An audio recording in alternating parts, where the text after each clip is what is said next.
I am not at all insensitive of the fact that children should be a part of the decision making process. They should be. We have to respect children's opinion.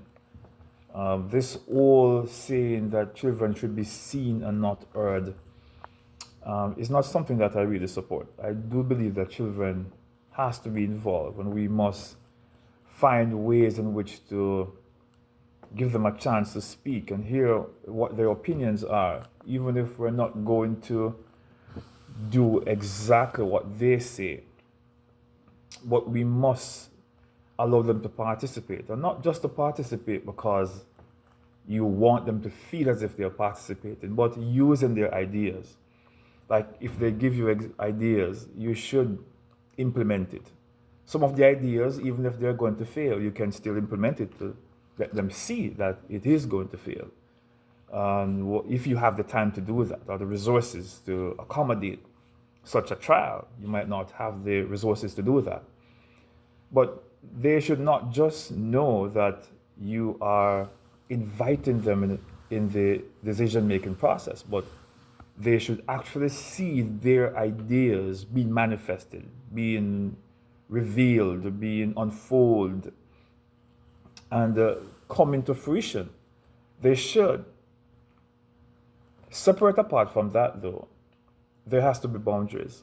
There has to be boundaries as to how far do you go with children making decisions.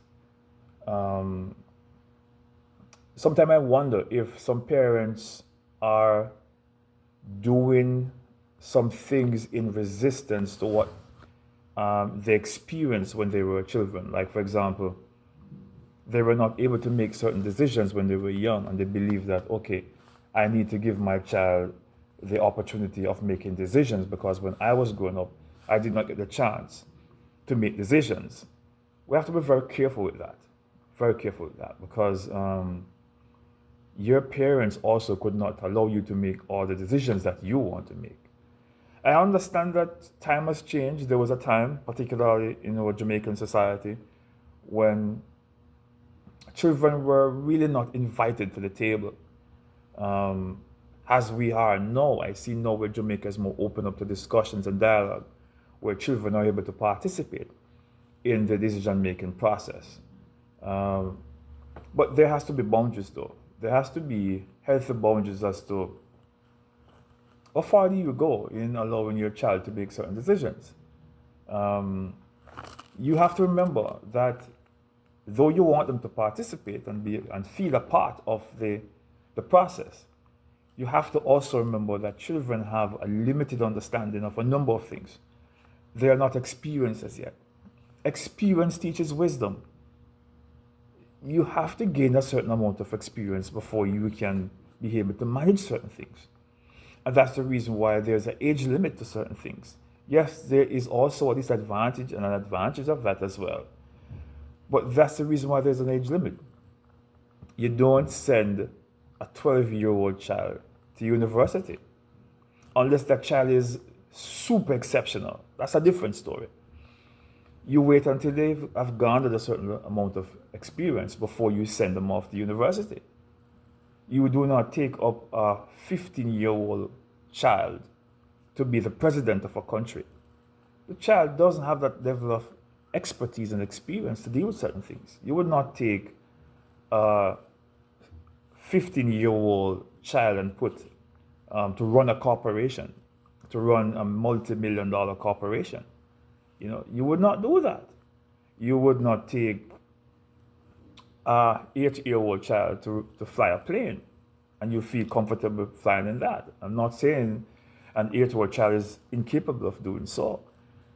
But you just do not give certain responsibility to certain children at a particular age. And that's the reason why you wait until they reach a particular age before you say, okay, go cook dinner or go and prepare breakfast. Go fry some egg and some bacons and get some things done. You wait until they reach a certain age. You don't take a 5-year-old and say, okay, go and prepare some curry chicken and rice or potato. You don't do that, right?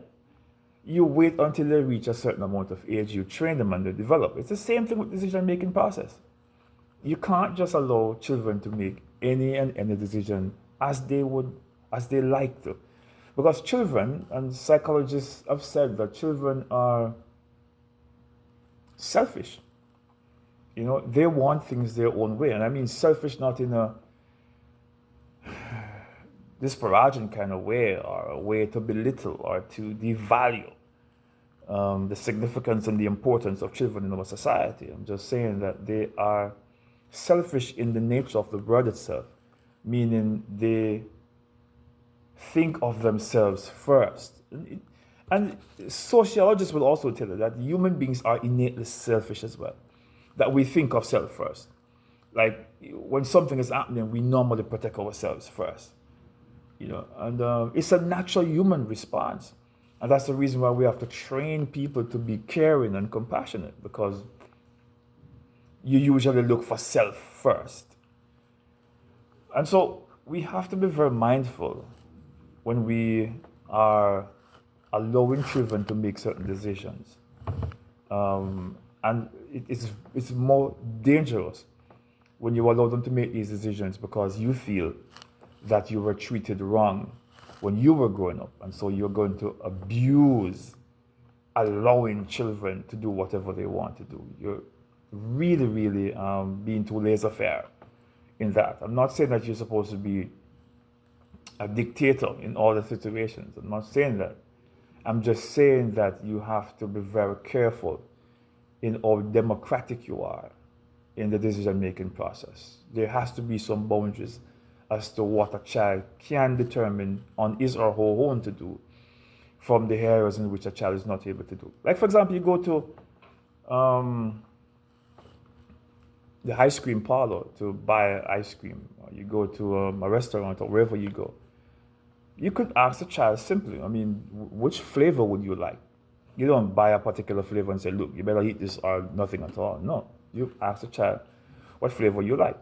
You go to buy possibly a sneakers, or possibly a shirt or shorts or whatever it is, a hat. You could ask the child, what do you think about this? If you're going to prepare dinner, you could say, what do you feel like eating this evening? Do you want pasta? Do you want jerk? Do you want fried? Do you want roast? What do you want?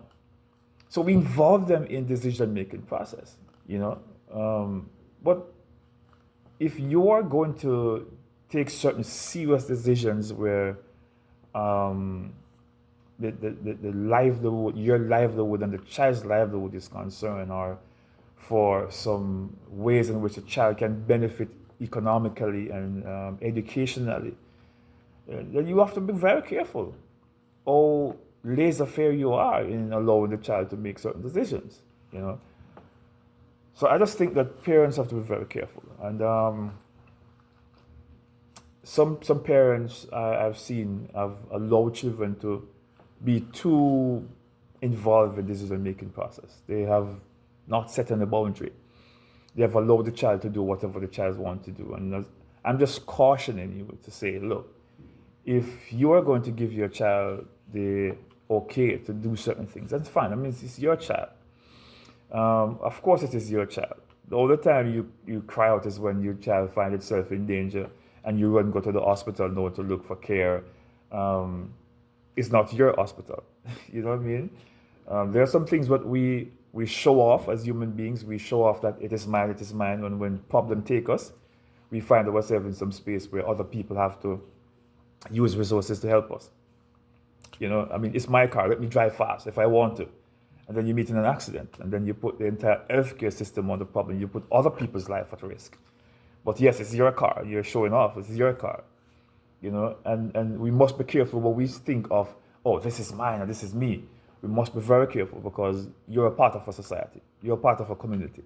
So when you decide to give your child the okay to do whatever they want, whenever they want, you must also be careful. Also remember, be cognizant of the fact that you're a part of a society. And when your child messed up, you sometimes do not just mess up you alone or your family alone. You mess up other things for other people within an environment. So just be mindful of that. It's not just you alone who exists in the environment. If so, then go live in some bushes or go live in a cave or somewhere far away from civilization where it's you alone can are impacted when you make certain foolish decisions. So it is good for parents to allow children to make decisions. I totally agree with it. But there has to be some limit as to how far your child can really take it.